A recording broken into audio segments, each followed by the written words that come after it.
Welcome to Codex, History of Video Games. My name's Tyler Osby. And I'm Mike Coletta. And this week, it's Labor Day weekend, so we're going to do a mailbag and maybe do a little bit of 20 questions. We don't have we're not diving into the book this week or taking on a deeper topic. We're taking a little bit of a rest. You know, it's Labor Day weekend in the U.S., and we should probably do that. Yeah, this is like the last day of summer, kind of. You know, this is the last summer hurrah. So we're going to just kind of chill out, spend time with our loved ones, and then read emails. That's a classic. We got a few stacked up here, too, so it's good that we're getting this is these. Good. So the first email is from Andrew, and it says, "From the mists." Ooh. Let me get my best D&D voice on here. A traveler appears. He approaches and speaks. "I'm told your names are Mike and Tyler, and I've been directed to deliver a message to you." You stand reluctantly before him. Is it a trap? You wonder as you cast looks aside to one another. My message comes from he who is Fox Tyke, terror of game mechanics. He wishes you to know that your journey is not yet complete, and he has followed you for a very long time, silently and in the shadows, knowing your secret meeting places of discord. He watches not just you, but those whom you associate with, such as Mo and Burger Champ, among many others. A small drip of nervous sweat rolls down your collective back as the traveler reaches into his coat pocket and grasps an item. You are frozen and hesitant to move. Flashes of your journey pass before you in a seemingly eternal parade, yet it is over in less than a second. The traveler holds out a folded paper for you, and with slight trepidation, Tyler takes the paper and slowly opens it. It reads, "Thank you for keeping me entertained and reminding me of all the great moments of video game history for so long. I'm not quite up to present in the podcast, but I'm close, so very close, and I've been listening at work nightly. Keep up the good work." You look up questioningly, puzzled as to who this letter came from, and more importantly, why it came in the first place. But just as you are about to ask, you realize the traveler is gone. You two are once again alone on the road. Tyler ponders quietly as he folds the letter and places it in his breast pocket. Who's Fox Tyke? How long has he been observing our discussions? Is he like waffles? You set aside your questions. The journey isn't over. It feels as if it's only just begun, and you walk forward, Mike pulling out his Game Boy with light attachment to once again light the path. I feel like we really crushed that one. Yeah, that was a good one. Yeah, I feel really good about that. We didn't even talk about it beforehand. You just went right into the parts you were supposed to read. That's what, you know what they call that? Professional podcasting. That's what they call that. That's what they call that. That's what they teach us at podcasting school.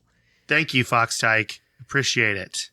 Also, I see them on the Discord. That is a great way to do it. Now I only expect D&D style narration emails from Fox Tyke from now often. Do you want to read Sean's email? Yeah, I will read Sean. "Hey guys, been listening to the show for a few weeks now, really enjoying your chats and vibe, particularly this Console Wars run-through, putting that book straight on my Christmas wish list. Just wondering if you've done a GoldenEye N64 episode or would consider it, given it is the 25th anniversary of the game released last week. This is when he sent this email.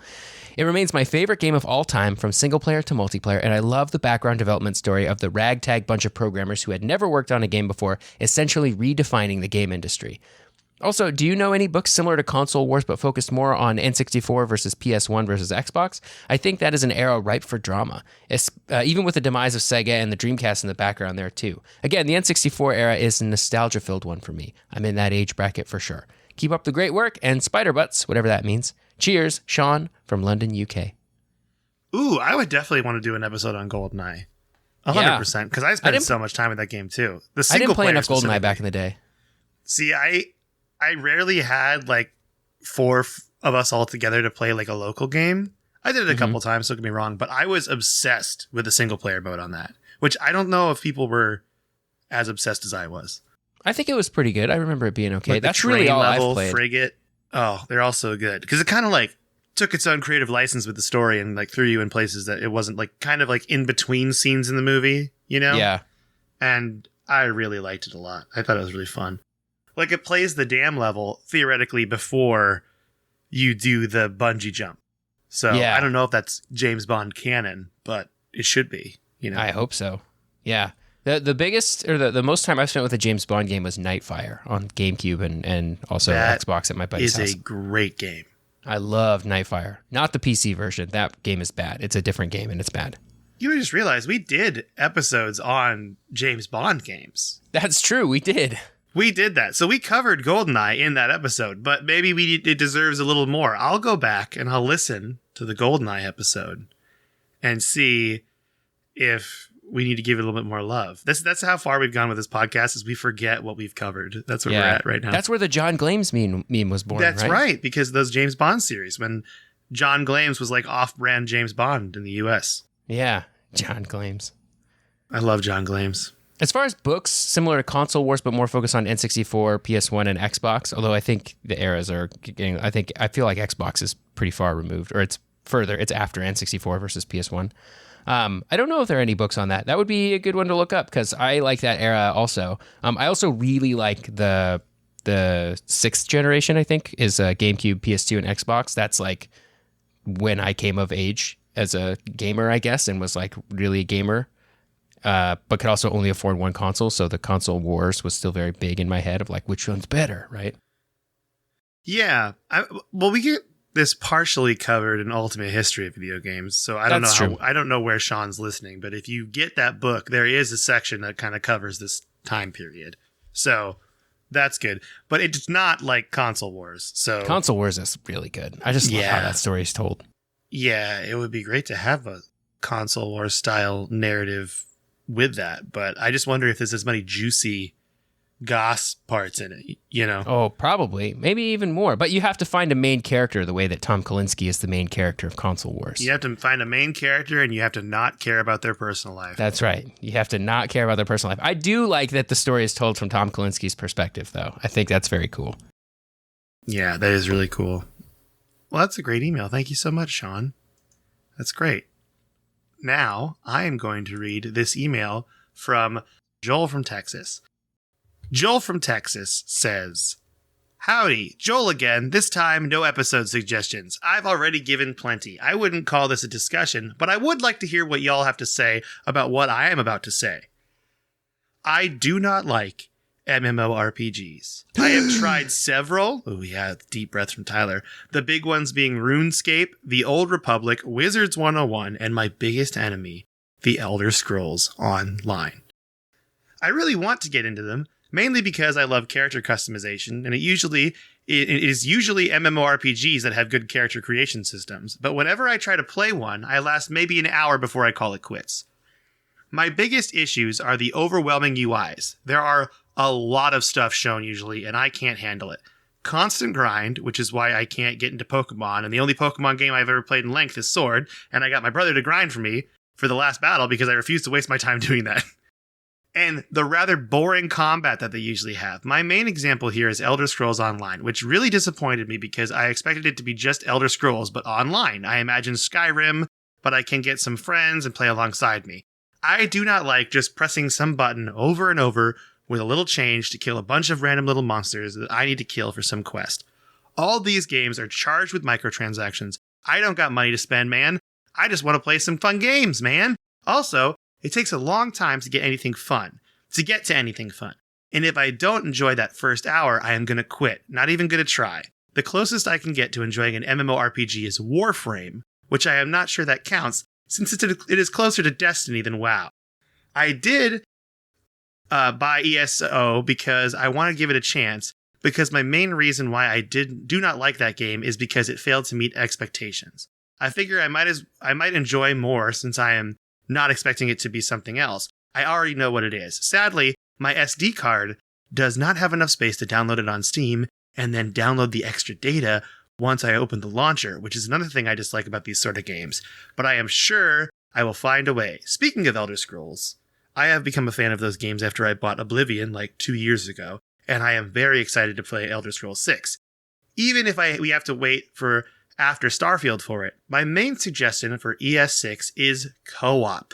I want to play with a friend, man. Skyrim gets rather lonely after a while, and imagine all the good times. Also, bring ESO character customization back. Skyrim, and especially Oblivion, do not have very good systems in my opinion. And lastly, I obviously wanted to take place post-Skyrim and actually take into account the sides you took in the previous game. Not sure how they would do that, but it would be cool. Also, I want to become the Emperor. My character is a dragonborn and the current emperor is not. So why shouldn't I stake my claim? Anyway, that is all for now. I'm going to get back to work. Spider Butts, Joel, Pro Gamer, Zombie Slayer.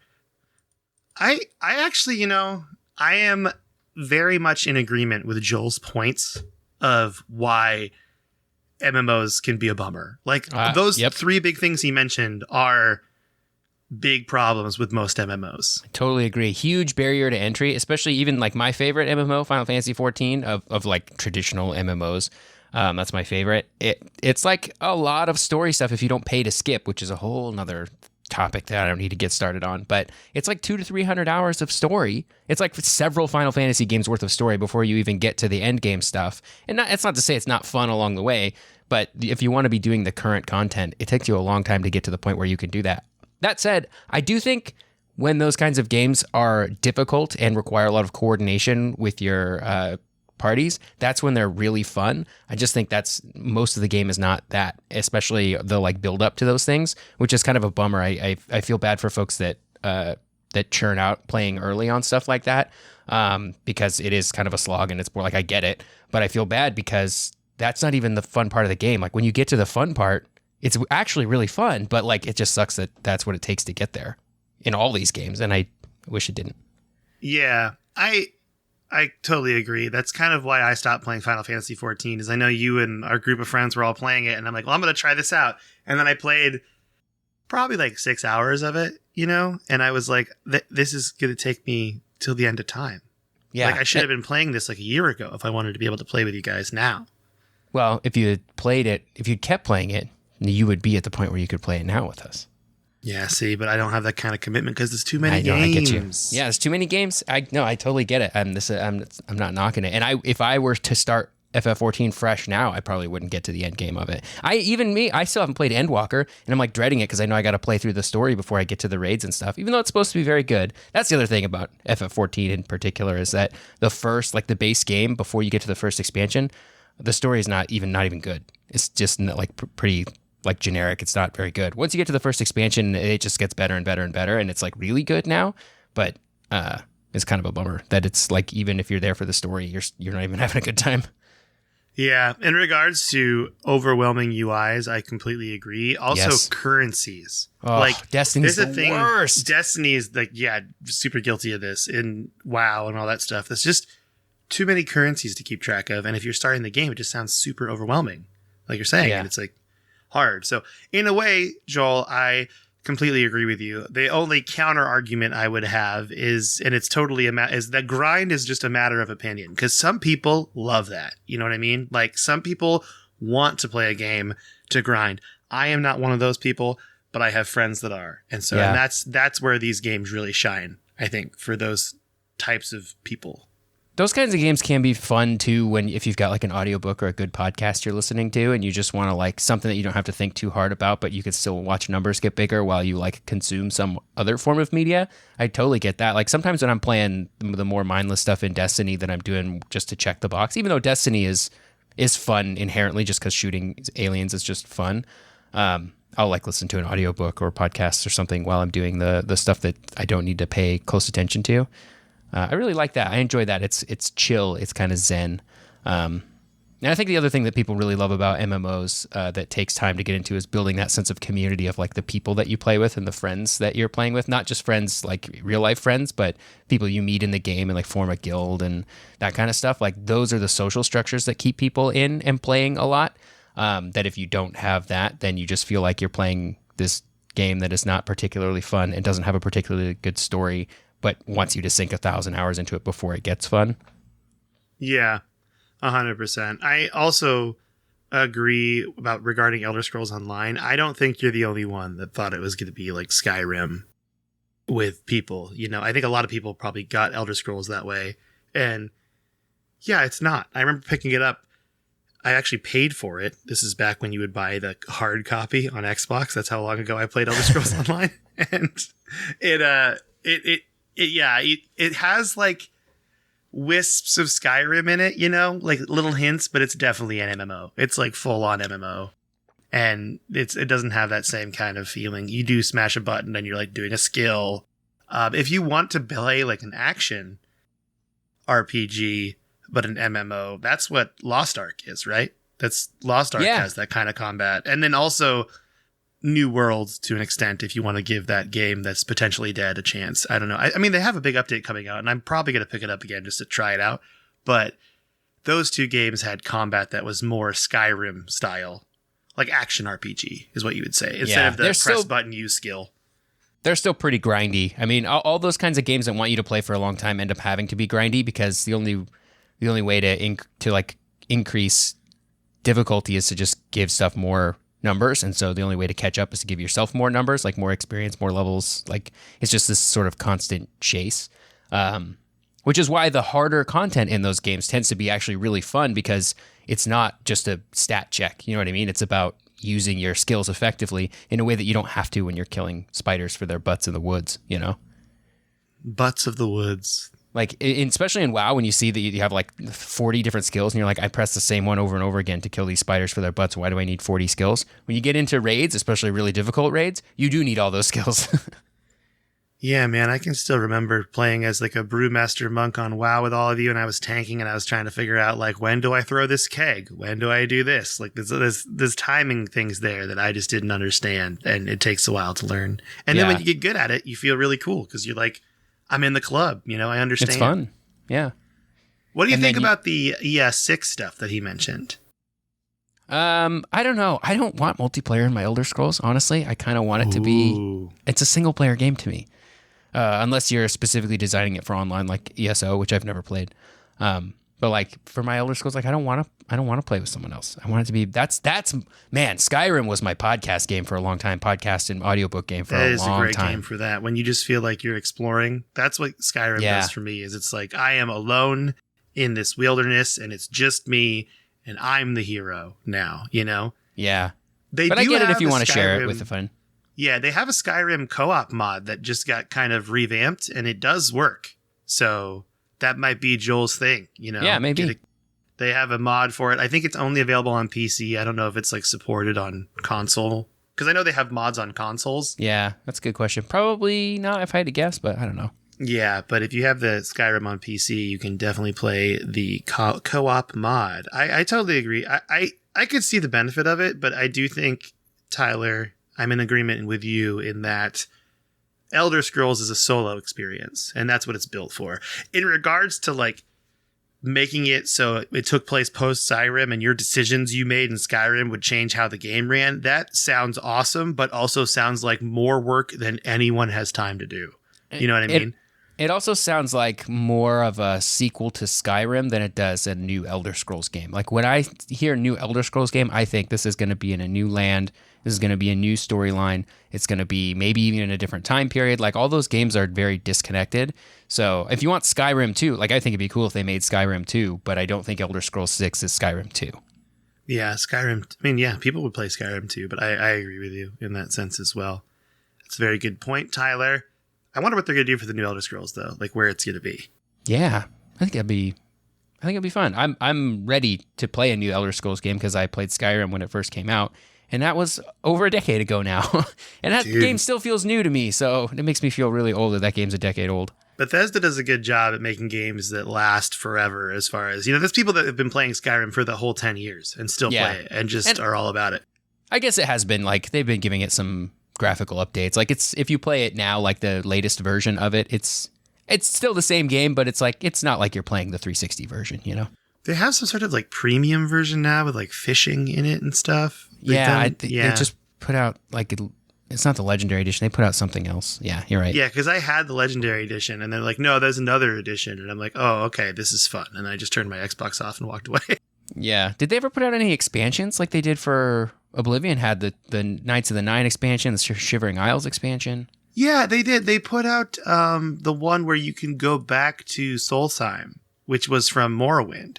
You can go to like the icy island up north where the werewolves are and stuff. And I was talking to our mutual friend and he said that it's very fun and I never played it. So I might boot up Skyrim at some point and just hop on my old character and go to that like new and just play the new update stuff. Because that's stuff I've never played and that's just new adventuring. If you have a hankering for Skyrim, that's probably the way to do it, is to go do these DLC areas they made. My favorite DLC was actually for Morrowind, where they had you go to the Imperial City, and it was like the Dark Brotherhood was trying to like murder you, and you would actually have to go through the sewers. You didn't actually get to go to the Imperial City, which was kind of lame, but you got to like fight the Dark Brotherhood in this like labyrinth of sewers, which was really cool. Very spooky stuff. Super into it. But thank you for the email, Joel. That was a great email. Thank you. We talked about that stuff for a long time. We really did. We love MMORPGs, and we love Elder Scrolls 6. Yeah, you can always get us going on MMORPGs. That's right. So do you want to read Burger Champ's email? This one's from Burger Champ. He says, got a thinker for you. So let's get those creative juices flowing from every orifice. Gross. With the world in the grips of mutant turtle fever in 2022, let's create your own new mutant animal IP. Pick the animal you want to mutate, their 4 themed names, their chosen fighting style, and the type of mutated animal their sensei turns out to be. Good day, Podfellows. Burger Champ. This is a great question. I already got it. You ready? Yes. My animal I want to mutate? Capybara. Capybara, okay. The little big rodent things? Uh-huh. I'm going to go with their chosen fighting style. I think is going to be like, I want to make them samurai. Is that okay? Is that too close to Ninja Mutant Ninja Turtles? No, I don't think so. I think it's close enough to be the perfect kind of like Me Too ripoff. You know what I mean? Yeah, yeah.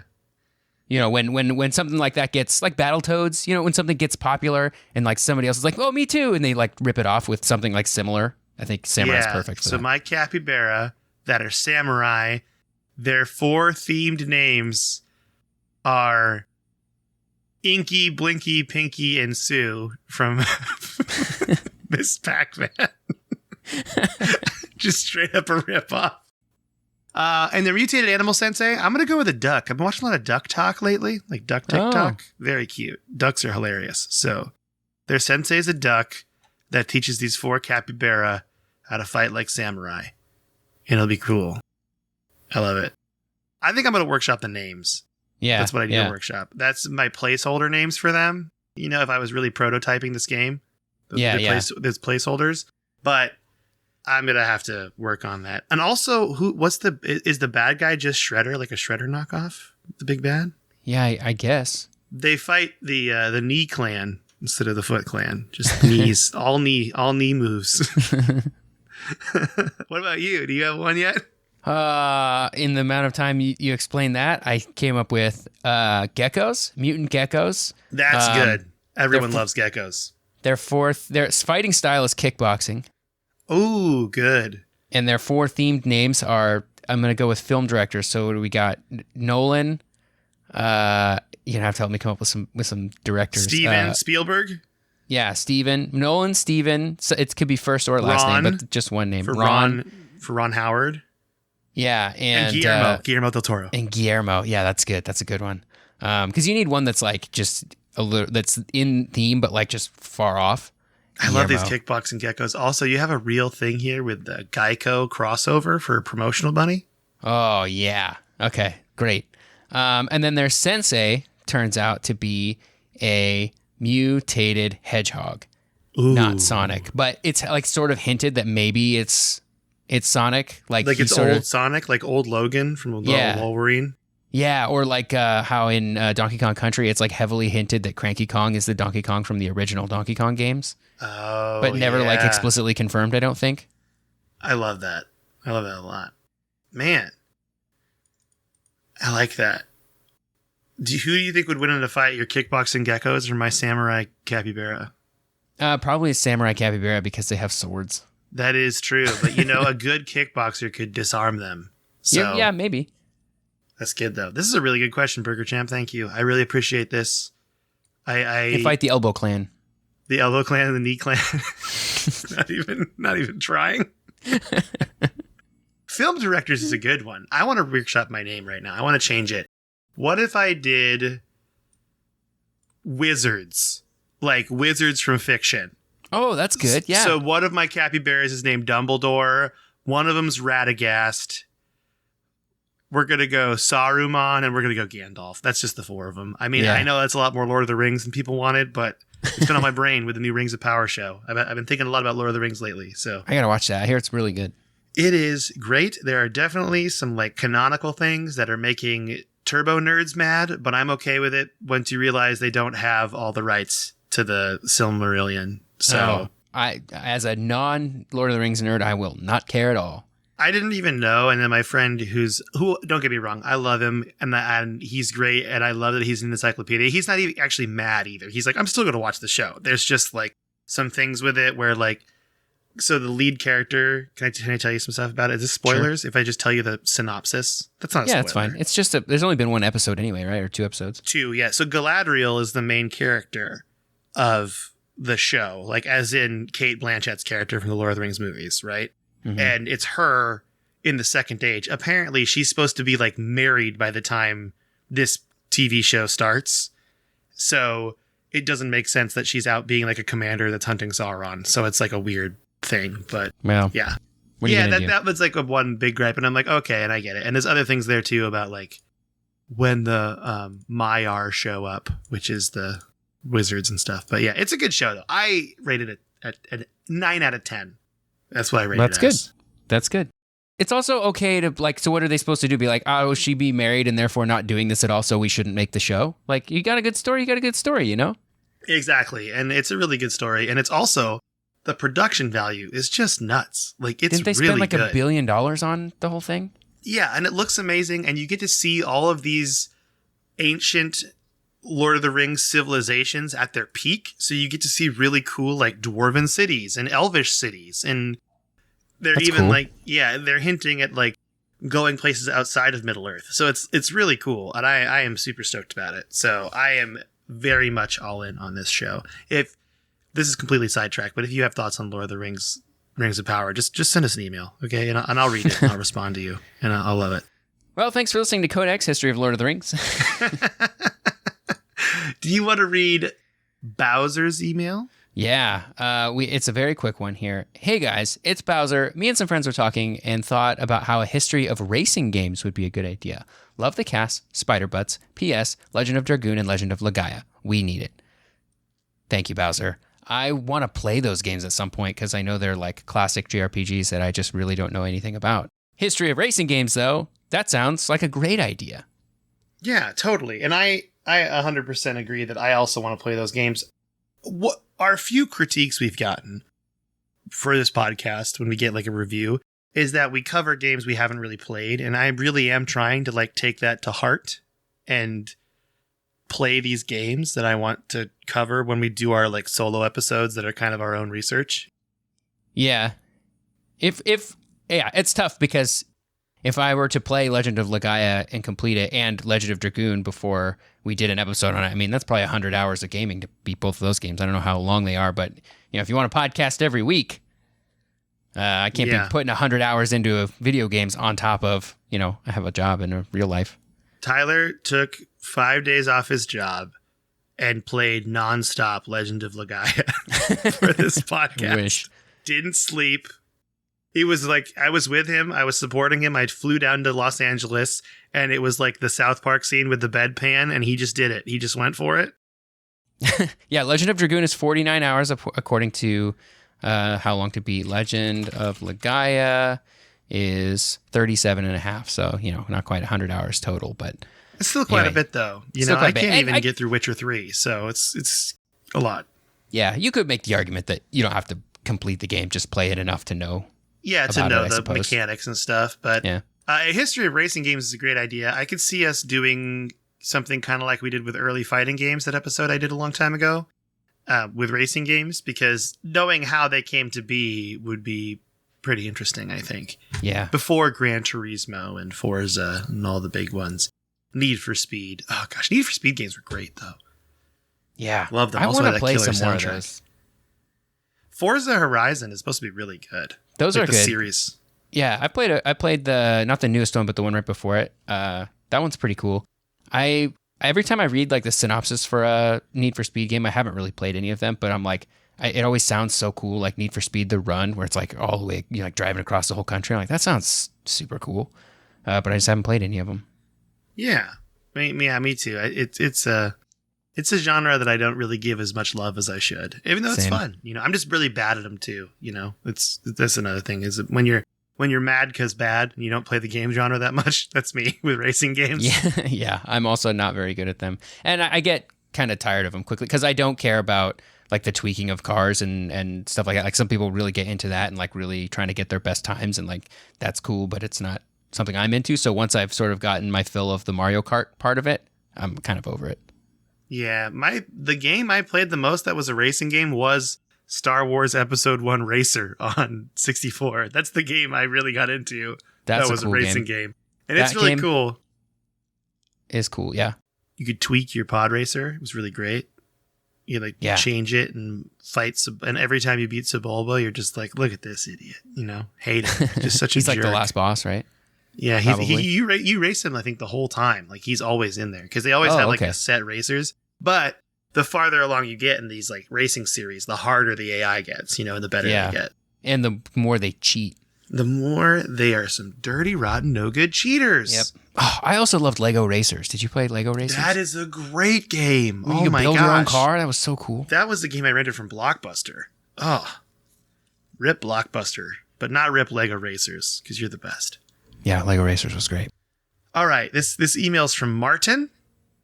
It says, I love your podcast. Hey guys, I'm 4 episodes into your History of Video Games podcast, and I'm already addicted. I just want to let you know that you did a great job on this. I'm a retro video game collector, so this topic hits home for me. I'm really excited to dive into the rest of the series and see where you take it. Have a great day. Thank you, Martin. What a short but sweet, nice email. Yeah, that's a nice email. If he's at episode 4, he's not going to read this for potentially a year, which is gonna funny be a while. to me. It's going to be a while for Martin to see this email. All right, so those are our emails today. So now I think we each play a 20 questions. Right? Okay. And I'm looking at mine right now for Mike's eyes only. Okay. And I'm going to do the Hurt Me Plenty difficulty. Hurt Me, is that the easiest one? That's the easiest one. Okay. Is the Hurt Me Plenty difficulty is what Mo put on here. Okay. Again, thank you, Mo, for doing this. Putting these together. So, your 20 questions, you're asking me questions. I have the game pulled up on Wikipedia so I can answer the said questions, but I know this game very well, and I think you know this game very well too. So, okay, great. First question, have at it. I have my little piece of paper here to do little tick marks so I can count your questions. Okay.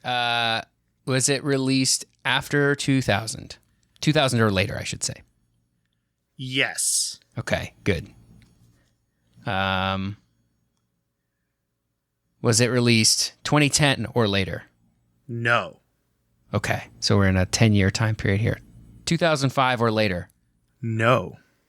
Okay, all right. So I've narrowed it down. I've used several questions to narrow it down to a 4-year time span, 2000 and 2004. Is this game a first-person shooter? No. Okay. Is this game a platformer? No. You're at 5 questions. Okay. Is this game a console exclusive? No. Well, wait. Okay. Like exclusive to any particular console? Yes. Okay. It is. This might give some stuff away if I tell you. Should I be vague and just say yes? Yeah, I asked the question. This game only came out on one console. Correct? Yes. Okay. Is this game, so we're at 6 questions. Is this game a PlayStation 2 exclusive? No. Is this game an Xbox exclusive? No. Is this game a GameCube exclusive? No. Oh! But is this game a Nintendo 64 exclusive? See, I don't want you to waste questions. I feel like I'm a jerk here, but I would be giving something away if I... no. Shoot. See, that's the hard part about these is you can waste questions like that because I'm up to like 10 now. I think I'm going to do this. I'm going to erase your N64 question. That doesn't count. And we're going to say what does count is that for the sake of this game, from here on after, PC will count as a console. Oh, okay. Because That's what I was going off of, was PC being its own thing. But it's not a console. So Gotcha. I guess platform is what we should say. Platform exclusive is what I should have said. Mm-hmm. Yeah, okay. That's a good point. If I said platform exclusive, you would have said yes. And then I still would have asked the same questions. So. Yeah, but now for the sake of this game, we know that. Okay, so it's a PC exclusive. Yes. That's 11 questions. That's not a first-person shooter or a platformer. Was this game ever re-released in any form? Yes. So it got like a remaster. Must have also been on PC. Can't be Crysis. That came out on 360 eventually. Can't be Far Cry. But these are first-person shooters anyway. Wow, this is the easiest difficulty. Hurt me plenty. Yeah, Mo's really going for the jugular here.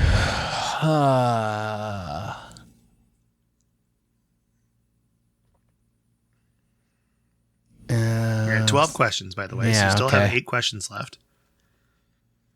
It's not a first-person shooter. It's not a... But it is PC exclusive. Is it a real-time strategy game? No. Okay. Is it turn-based in any form? No. Gosh. That's 14 questions. It is 14 questions. This is why I saved you from that console thing, because I was worried you were going to waste like 5 questions on that. You know what I mean? Yeah. Mo's our official. He's the official. So he can vote in and say if I gave you too much help or not, or if I was... Yeah. We'll have this stricken from the official records if it's against the rules. No, we'll but call that's helpful though, Galaxies because and not put our record in. I would have never gotten it because if you... Yeah, because when you say console, I don't think people think of PC as a console, but for the sake of this game, it should be considered a console. It was platform, so that's a takeaway for me. I need to ask if it's platform exclusive, not console exclusive, because I would have just never guessed a game that was PC. I would have just been like, well, I don't know. Yeah. Because I thought PC exclusive would have been completely excluded. So it's not a real-time strategy. It's not a first-person shooter. It's not turn-based in any form. It's not a platformer. What other kinds of games are there? Is it a simulation game? No. That's 15. Oh my gosh. Released between 2000 and 2004. Not any of those things. Not a simulation. But it's a game I'm familiar with. It is a game you are familiar with. 100% you've heard of this game. I'm trying to think of other genres now. Is it an RPG? Yes. Okay. According to in Wikipedia, that phrase is put in the genres section. So yes. Is it primarily a single player game? No. It's got both. You're at 17. 17. It's got both. Not primarily single player, but you can play it single player. Okay. When I was a kid, I played this multiplayer, is what I'm saying, with friends. Okay. I don't think that gives anything away to say that. Is this game... Is it Diablo 2? Yes, it's Diablo 2. You got it in 18 questions. Good job. Thought I wasn't going to make your it. Teeth there, man. Yeah. Hurt me plenty difficulty is not fun. Wow. Freaking got me. Mm-hmm. You have to edit that, sorry. Did you say the F word? I did, yeah. Oh, okay. Well, I'll write that in here. I'll write that in here that at 41 minutes, Tyler said a naughty word. But I'm not going to edit this part out, so everyone will know he said a naughty word. All right. Okay, so I'm nervous now. Yeah, I guess I want to play. You'll get it. You'll get it. Okay. Well, this is a game you're familiar with, at least. Hurt Me Plenty. 20 questions. Go. I love this game. Was it released after the year 2000? No. Was it on the Nintendo 64 console? No. Was it on the Super Nintendo? No. That's 3, right? Yep. Was it on the Sega Genesis? Nope. Was it on the Nintendo Entertainment System? Nope. Yikerinos, man. Was it on the PlayStation 1? Nope. There's another good question we need to add to our repertoire here that can cut things in half. But I won't tell you. Wait, okay, so this is what was it? That was how many questions? That was 6. Was it on the Game Boy? Yes. Game Boy game before 2000. Was it an RPG? Yes. Let me double check something on the release year because it might be different in Japan versus North America. And I think you should go off the North America. It is, in fact, different between Japan and North America on the release year. Anyway, that's good for me to know. So it was not released after the year 2000. Okay. For Game Boy? Yep. And when I say Game Boy, I meant the straight up old Game Boy, like original Game Boy. This game will play on the original Game Boy. Okay. Is this a Pokemon game? Yes. Is it Pokemon Red? No. Is it Pokemon Blue? No. Oh, no. How many questions am I at? 1, 2, 3, 4, 5, 6, 7, 8, 9, 10, 11. Is it Pokemon Yellow? Nope. Emerald, Ruby, and Sapphire were like Game Boy Advance games. Oh my god, what comes after Green and Red? Why am I goofing on my Pokemon chronology right now? Diamond and Pearl were for the DS. Mm-hmm. Remember, this game will play on an original Game Boy. Yeah, which means it has the big cartridge. So that means it probably came out on Game Boy Color. It's a Pokemon game. Is this Detective Pikachu? But no, it is not Detective Pikachu. Also, that game did not come out on Game Boy Color. Fudge. I almost just said the other word. That's a 3DS game. That game is like... I know. I'm lost right now, man. How many games is that now?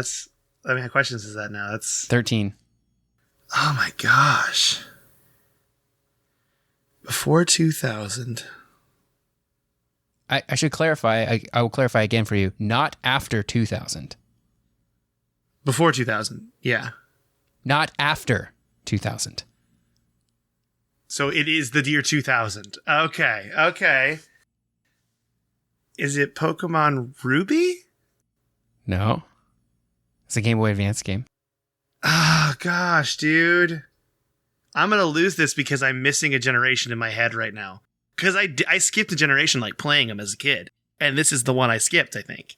Oh, man. This is the one I didn't play. It's not Ruby, it's not Sapphire. Not green, not red. There are 3. I will give you a hint. There are 3 that are acceptable, according to Mo.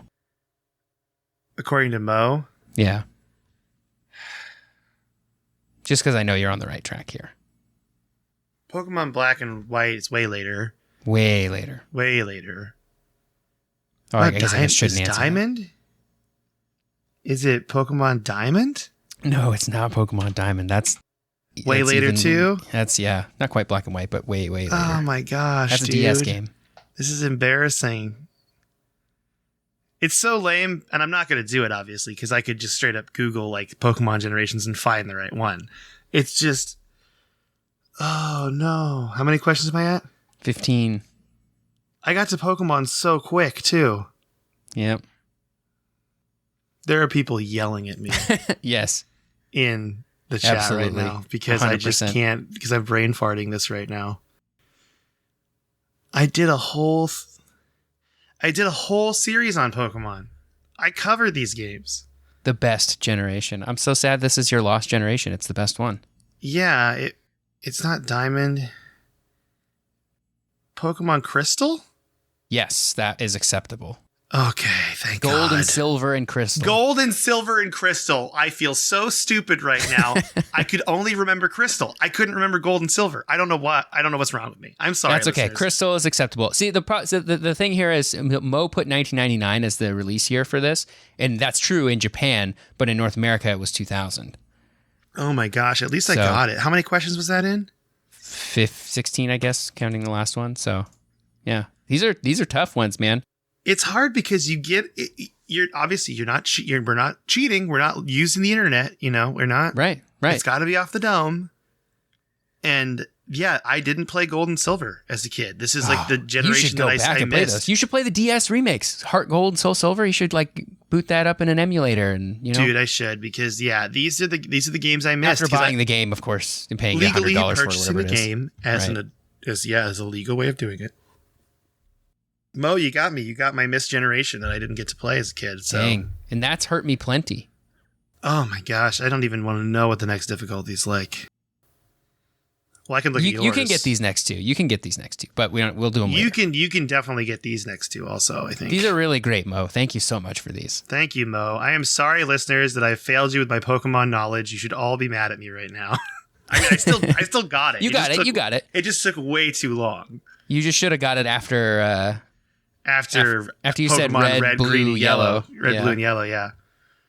Oh my gosh. But it's tough because it was 2000. You were kind of on this like before 2000. So even if you had known that it was 2000, you might have still been like, what the heck? I appreciate you giving me the benefit of the doubt, Tyler, but I think you, me, and the listener can all be honest with ourselves in saying that I goofed. I royally goofed. Okay, yeah. I got it. I'm happy I got it. Proud of myself, but oh boy, that was rough. All right. Well, that's going to be the episode today. So we're going to enjoy our time off here. And well, not really time off. We did an episode, but we're going to enjoy our Labor Day weekends and our end of summer. And we hope you all do too.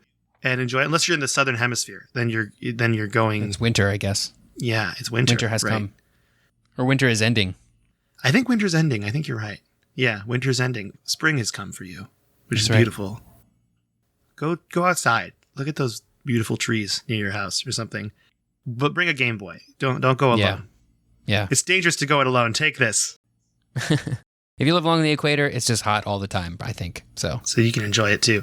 But if you want to send us an email, you can go to codexhistorypodcast@gmail.com. You can make fun of me for taking so long to get that question. You could also go onto our Discord if you want to make fun of me live, and I might respond to it in the moment. There's an invite on my Twitter profile at mecoletta, MECOLETTA. Tyler's on Twitter too at SneakerElf, I'm Mike Coletta. Thank you so much for listening. Tyler Osby, sign off. We're doing a different thing today. Okay, great. Goodbye, everybody.